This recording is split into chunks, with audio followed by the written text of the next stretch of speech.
Hello student. तो आज हम देखेंगे इस वीडियो में इंट्रोडक्शन ऑफ एक्सरसाइज 10.4। ठीक है। तो इससे पहले हमने 10.3 में डॉट प्रोडक्ट के बारे में पढ़ा था। तो आज हम वेक्टर प्रोडक्ट के बारे में पढ़ेंगे, जिसको हम बोलते हैं क्रॉस प्रोडक्ट। क्या बोलते हैं? Cross product. ठीक है। तो आज हम जो डिस्कशन करेंगे वो हम करेंगे क्रॉस प्रोडक्ट, क्रॉस प्रोडक्ट के साथ, क्रॉस प्रोडक्ट। ठीक है, जिसको हम वेक्टर प्रोडक्ट भी कहते हैं। क्या कहते हैं इसको? वेक्टर प्रोडक्ट भी इसको कहा जाता है। ठीक है। डॉट प्रोडक्ट को हम स्केलर प्रोडक्ट कहते थे और क्रॉस प्रोडक्ट को हम वेक्टर प्रोडक्ट कहेंगे। अब इसके अंदर होगा क्या, वो आप थोड़ा सा इजीली इस चीज़ को आप समझ लें। ठीक है। तो देखो आपके पास है क्या, आपके पास कोई एक वेक्टर है, ए वेक्टर। ठीक है, आपके पास कोई ए वेक्टर है, कोई आपके पास ए वेक्टर है, और ये वेक्टर जो है वो आपके पास है बी वेक्टर। क्या है? आपका बी वेक्टर। अब आप ए से बी जा रहे हैं, यानी आपका जो एंगल है वो इस डायरेक्शन में है ना। तो आपका जो एंगल है वो आपके ऊपर की डायरेक्शन में। अब इसको अगर हम वेक्टर बोलते हैं, भाई वेक्टर बोलेंगे तो वेक्टर के अंदर क्या क्या चीज़ें होती? इसके अंदर एक तो मैग्नीट्यूड होगा और एक क्या होगी, उसकी डायरेक्शन होगी। ठीक है।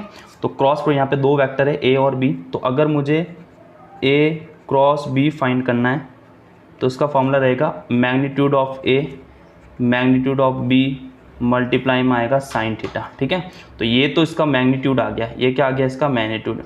अब बात आएगी इसकी डायरेक्शन की। तो इसकी डायरेक्शन कैसे होगी? ठीक है। तो हम राइट हैंड का रूल यूज़ करते हैं। अब इसके अंदर क्या होता है कि हमारे पास जैसे आपको ए से बी की तरफ जाना है, तो पहले ए की तरफ आप अपने अंगूठों कैसे रखोगे, और बी की तरफ जाना, बी ऊपर की तरफ है तो आप बी की तरफ ऐसे जाइए। तो आप देखो अंगूठा कहाँ है, तो अंगूठा आपके ऊपर की डायरेक्शन में है। ठीक है। तो यानी अंगूठा जो है वो आपका ऊपर की डायरेक्शन में, ये ऐसे है आपका अंगूठा है। ठीक है। तो आपकी जो इसकी डायरेक्शन होगी वो कहाँ होगी? ऊपर की साइड होगी। ठीक है। तो इसकी डायरेक्शन कहाँ होगी? तो आप बोलोगे भैया इसकी डायरेक्शन होगी आपके ऊपर वाली साइड में। ठीक है। यहाँ पे डायरेक्शन होगी, इसको हमने एन कैप दे दिया।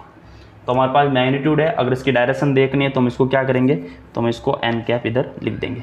जहाँ एन कैप क्या है? एक परपेंडिकुलर है, इसके नॉर्मल है। ठीक है। परपेंडिकुलर यूनिट वेक्टर है। तो एन कैप क्या है भैया? एन कैप क्या है? परपेंडिकुलर यूनिट वेक्टर है। ठीक है। तो ये है हमारे पास यूनिट वेक्टर, ये हमारे पास क्या है? Unit vector. ये क्या है? Perpendicular to both A and B, A and B.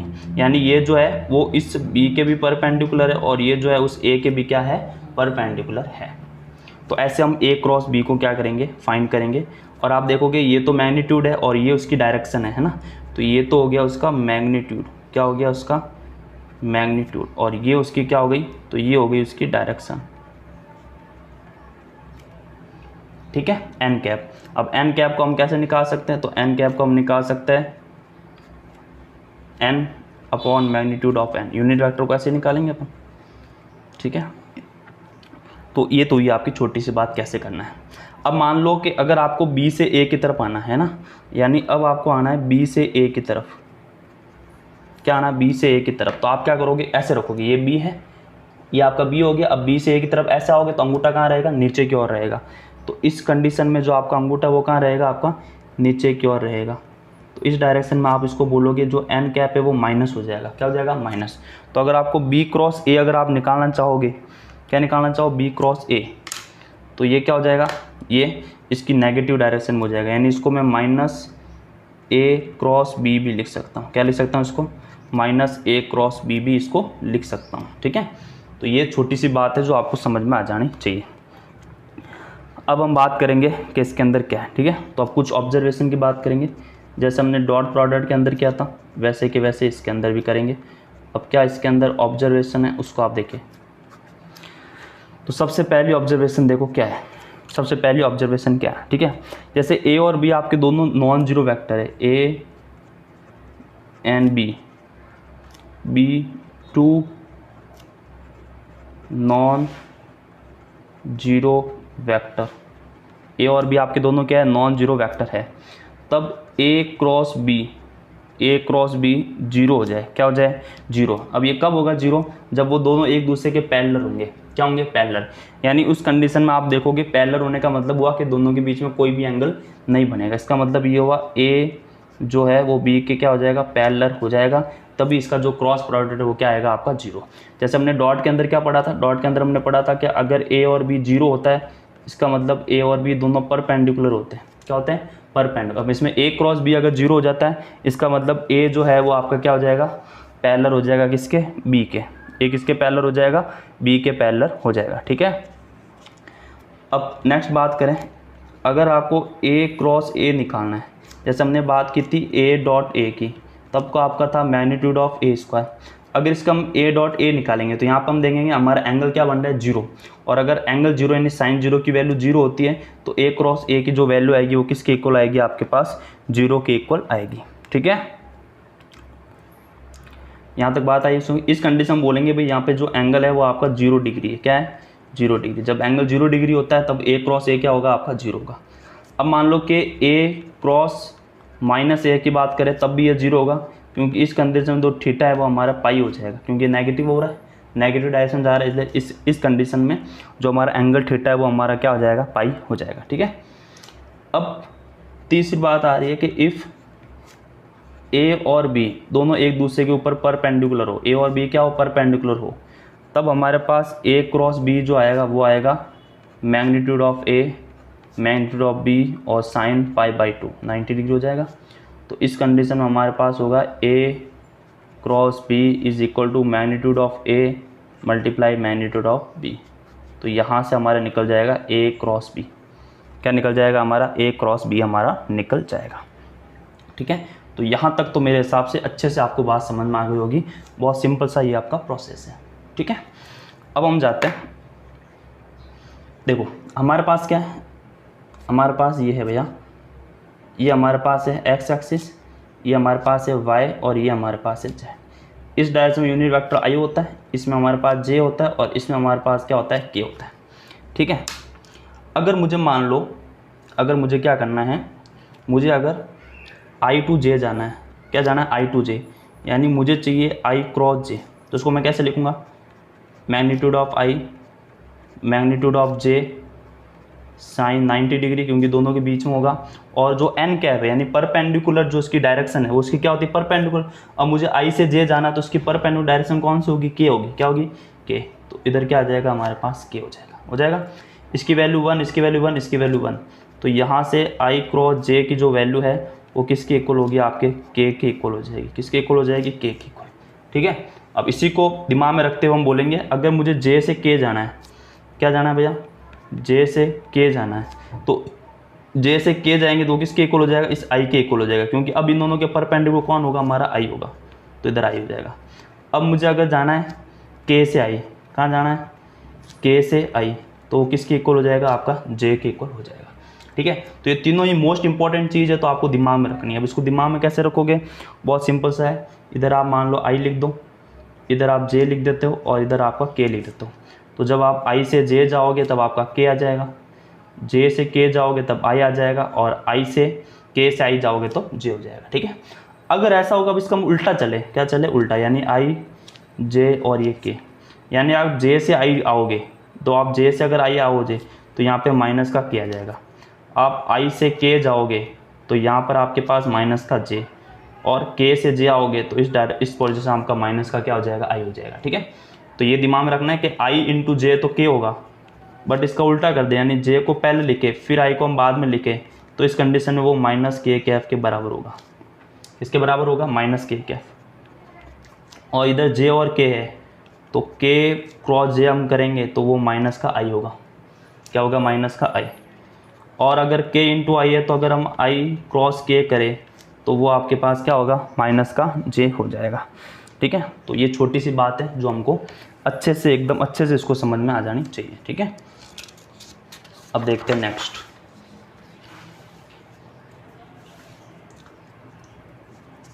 अब नेक्स्ट इसके अंदर क्या है उसको हम सोचेंगे, थोड़ा इसको हम नीचे कर लेते हैं।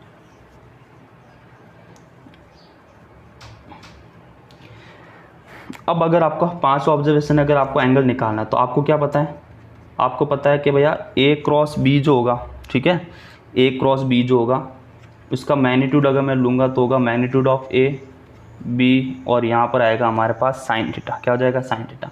तो यहाँ से अगर मेरे को एंगल निकालना है साइन थीटा तो वो हो जाएगा आपका A cross magnitude of A cross B upon magnitude of A N magnitude of V. यहाँ से हम एंगल निकाल देंगे हमारा साइन थीटा। क्या निकाल देंगे हम? अपना एंगल निकाल देंगे साइन थीटा। ठीक है, तो एकदम ये छोटी सी बात है जो आपको समझ में आ गई होगी कैसे हम इसको करेंगे। ठीक है, अब हम बात करेंगे इसके एप्लीकेशन, यानी इसकी हेल्प से हम क्या कर सकते हैं, क्या फाइंड कर सकते हैं। ठीक है, तो सबसे पहले एप्लीकेशन है एरिया ऑफ ट्राइंगल का। क्या है? Area of triangle. ठीक है, कैसे हम निकालेंगे एरिया ऑफ ट्राइंगल, इसको आप समझें। जैसे आपके पास ये दो आपके पास क्या है, वेक्टर है। एक तो है वेक्टर ए और ये हमारे पास है वेक्टर बी। मान लेते हैं कि ये हमारा कोई ट्राइंगल बन रहा है। ठीक है, ए बी सी हमारा ट्राइंगल बन रहा है। अब मैंने यहाँ पे एक परपेंडिकुलर हाइट डाल दी। ठीक है, इसको नाम दे दिया मैंने एच। तो अगर मुझे इसका एरिया निकालना है तो इसका एरिया मैं कैसे निकालूंगा? अगर ये एंगल थीटा है तो इसका एरिया आएगा 1/2 बेस इंटू हाइट, यानी ए बी इंटू हाइट यानी एच। ये आएगा मेरा इसका एरिया। ठीक है, यानी ए बी इंटू एच आएगा। अब मुझे यहाँ से क्या करना है, देखो ए बी तो मुझे पता है मैग्नीट्यूड ऑफ ए, मुझे अब इस एच की वैल्यू निकालनी। किसकी वैल्यू निकालनी? एच। तो मान लो ये डी दे दिया, तो मैं जाऊँगा अब in triangle A C D. किस ट्राइंगल में जाऊँगा मैं? A C D. यहाँ पे अगर देखो मुझे एच निकालना है, बी मेरे को गिवन है, तो मैं परपेंडिकुलर और हाइपोटेनस यानी मैं साइन थीटा इधर यूज़ लूँगा। तो साइन थीटा आएगा तो हो जाएगा एच अपॉन में मैग्नीट्यूड ऑफ बी। तो यहाँ से एच की वैल्यू आ जाएगी magnitude of B sine theta. ठीक है, तो अब मैं इसमें वैल्यू रख दूँगा तो मुझे यहाँ पर उसका एरिया मिल जाएगा। क्या मिल जाएगा? उसका एरिया। कैसे मिलेगा? तो देखो 1/2 ए बी। ठीक है, ए बी की वैल्यू क्या होगी मेरे पास? ये होगा मैग्नीट्यूड ऑफ ए। यहाँ पे इस एच की वैल्यू मैं ये रख दूँगा, यहाँ पे ये एच है, इसकी वैल्यू ये रख दूँगा magnitude of B multiply sine theta. और आप ये देखोगे तो ये ए क्रॉस बी है। क्या है? ए क्रॉस बी। तो हाफ इधर मैं लिख दूँगा ए क्रॉस बी। तो ऐसे मैं क्या कर सकता हूँ, एरिया ऑफ ट्राइंगल में फाइंड कर सकता हूँ। ठीक है, एरिया ऑफ ट्राइंगल में फाइंड कर सकता हूँ।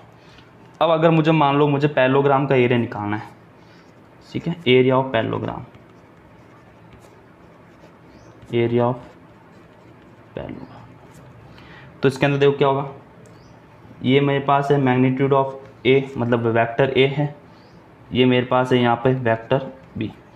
मान लो कि ये कोई क्या कर रहे हैं भैया, ये कोई पैरेललोग्राम बन रहा है। ठीक है, ये कोई पैरेललोग्राम बन रहा है। तो आप मुझे बताओ कि अगर मैं इसको ऐसे कर लूँ तो अब मुझे पता है कि ये एंगल अगर थीटा है, ये दोनों ट्राइंगल है, जो ए मान लो बी, ये सी, ये डी, तो जो ट्राइंगल हमारे पास है ए बी डी वो क्या होगा? वो कॉन्ग्रुएंट होगा बी डी सी के। हम जानते हैं कि पैरेललोग्राम की जो डायगोनल है वो दो कॉन्ग्रुएंट ट्राइंगल को बांट देती, तो दोनों का एरिया इक्वल होगा। तो area of A B D जो होगा वो क्या होगा? इक्वल होगा area of B D C के। तो अगर मुझे पूरा पैरेललोग्राम का एरिया चाहिए, area of parallelogram A B C D का एरिया चाहिए, तो मैं इसे लिख सकता हूँ twice multiply area of A B D लिख सकता हूँ। टू एरिया ऑफ ट्राइंगल का हम कैसे निकाल सकते हैं? इसको निकाल सकते हैं 1/2 magnitude of A cross B. तो यहाँ से 2 से ये 2 कैंसिल हो जाएगा और हमारे यहाँ पे आ जाएगा ए क्रॉस बी। सॉरी, ये स्मॉल में ना ए क्रॉस बी, तो मैंने कैपिटल में लिख दिया। ये चाहे आप स्मॉल में लिख दो, ए क्रॉस बी, ए क्रॉस बी। ठीक है, तो यहाँ पे ये ए क्रॉस बी आ जाएगा। तो एरिया ऑफ पैरेललोग्राम कैसे निकाला जाएगा? तो उसको हम ए क्रॉस बी से हम एरिया ऑफ पैरेललोग्राम हम निकाल सकते हैं। ठीक है, तो ये एकदम सिंपल सी बात है जो आपको अच्छे से समझ में आ जानी चाहिए। ठीक है, अब देखो क्या होगा। अब इसकी बात करेंगे प्रॉपर्टी थर्ड की। ये तो दो प्रॉपर्टी हमने देखी, इसके एप्लीकेशन क्या है।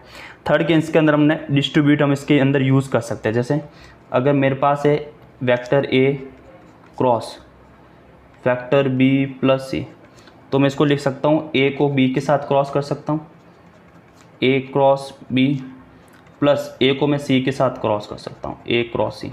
बट बी क्रॉस ए नहीं होगा, ध्यान रखना, ये थोड़ा सा दिमाग में आपको अच्छे से दिमाग में रखना है। ठीक है, अब अगर ऐसा आ जाए कि आपके पास कोई स्केलर से अगर आपको मल्टीप्लाई करना है, ठीक है, तो इसको मैं लिख सकता हूँ कि मैं पहले इसको इससे मल्टीप्लाई कर सकता हूँ।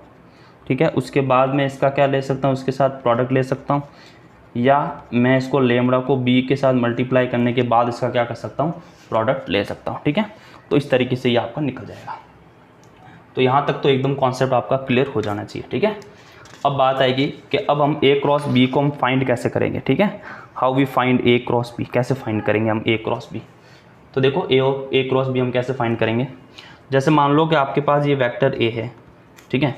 वेक्टर ए को हमने बोला ये है a1i प्लस b1j, a2 ले लेते ना, a2j प्लस a3k, और यहाँ पर हमारे पास है वेक्टर बी जो है b1i plus b2j plus b3k क्या, ठीक है, ये है। तो अगर मुझे a क्रॉस b चाहिए, क्या चाहिए मेरे पास, a क्रॉस b चाहिए, तो देखो मैं इसको कैसे निकालूंगा। तो पहली रो में मैं लिख दूंगा i j k, क्या ले लेना है, i j k। ये फोर्थ चैप्टर हमने पढ़ चुके, डिटरमिनेंट्स को कैसे सॉल्व करना है वैसे करना है। तो a को हम फिर लिखेंगे, पहले देखो a क्रॉस b है तो पहले आपको a वाले क्या लिखने हैं, कॉम्पोनेंट रखने हैं, a1 a2 a3। फिर b है तो b वाले कॉम्पोनेंट लिखेंगे, b1 b2 और b3। मान लो b इधर a इधर होता तो मैं पहले b के लिखता फिर a के लिखता है। उसके बाद क्या करोगे, इस i को तो हम एज इट इज़ लिखेंगे, फिर इसको छोड़ के इसको मल्टीप्लाई करना है। a2 को b3 से करेंगे, a2 को b3 से माइनस, फिर a3 को b2 से करेंगे, फिर यहाँ माइनस का j लिखेंगे तो j को हम छोड़ देंगे, a1 b3 को करेंगे, a1 b3 माइनस इसको छोड़ा a3 b1 हो जाएगा, ठीक है। फिर हम करेंगे प्लस का k कैफ, तो k कैफ इसको छोड़ देंगे, a1 b2 हो जाएगा, a1 b2 minus a2 b1, ठीक है। तो ऐसे इसकी हम क्या कर सकते हैं, इसकी वैल्यू निकाल सकते हैं बहुत ही इजी तरीके से, ठीक है। तो इसको हम सॉल्व करेंगे तो और ज़्यादा आपको क्या आएगी, ये चीज़ समझ में आएगी, ठीक है। अब इसका एक एग्जांपल लेके हम देख लेते हैं कि हम इसको कैसे सॉल्व करेंगे। तो एग्जांपल हमारे पास है, find magnitude of A cross B if vector A जो है वो आपको दे रखा है 2i प्लस j प्लस का 3k के, और जो वेक्टर बी है वो आपके पास है 3i प्लस 5j और माइनस का 2k क्या, ठीक है। तो हम क्या निकालेंगे, तो हम पहले तो हम निकालेंगे a क्रॉस b को, किसको निकालेंगे, a क्रॉस b को। कैसे निकालेंगे, तो देखो ऊपर लिख देंगे i j और k, फिर इधर कॉम्पोनेंट लिखना, ये 2 है 1 है ये 3, फिर इसके कॉम्पोनेंट लिखेंगे 3 है 5 है और माइनस का 2। अब इसको सॉल्व करेंगे तो पहले हम i को लिखेंगे, i को लिखने के बाद दो मल्टीप्लाई नहीं, 1 को -2 से किया तो आया -2, माइनस 3 को 5 से किया तो आया 15, फिर आएगा माइनस का j को रखेंगे, इसको सॉल्व करेंगे। 2 को -2 से किया तो पहले ये ध्यान रखना, पहले ऐसे चलेंगे फिर ऐसे चलेंगे, ठीक है। फिर 3 3 जा 9, तो माइनस का 9, फिर हम करेंगे प्लस का k कैफ, इसको करेंगे तो 2 5 जा 10 माइनस 3 1 जा 3, ऐसे होगा ये, ठीक है। तो देखो -17j हो जाएगा, ये -13 और ये माइनस माइनस प्लस होगा तो ये 13 का j कैप हो जाएगा और ये प्लस का 7k कैप हो जाएगा, ठीक है। तो इतनी सी छोटी सी बात तो हमको समझ में आ जानी चाहिए। अब अगर मुझे इसका मैग्नीट्यूड निकालना है a क्रॉस b का, तो मैग्नीट्यूड कैसा आएगा, देखो स्क्वायर रूट अंडर रूट -17 का स्क्वायर 289, 13 का स्क्वायर कितना होगा 169 और 7 का स्क्वायर कितना होगा 49। तो ये कुल मिला के कितना हो जाएंगे 9 9 18 7 27, तो ये 507 इसका क्या आ जाएगा, आंसर आ जाएगा, ठीक है। तो ये एकदम छोटी सी बात है जो आपको अच्छे से समझ में आ जानी चाहिए। अब नेक्स्ट वीडियो में हम इसके ऊपर क्वेश्चन आंसर करेंगे।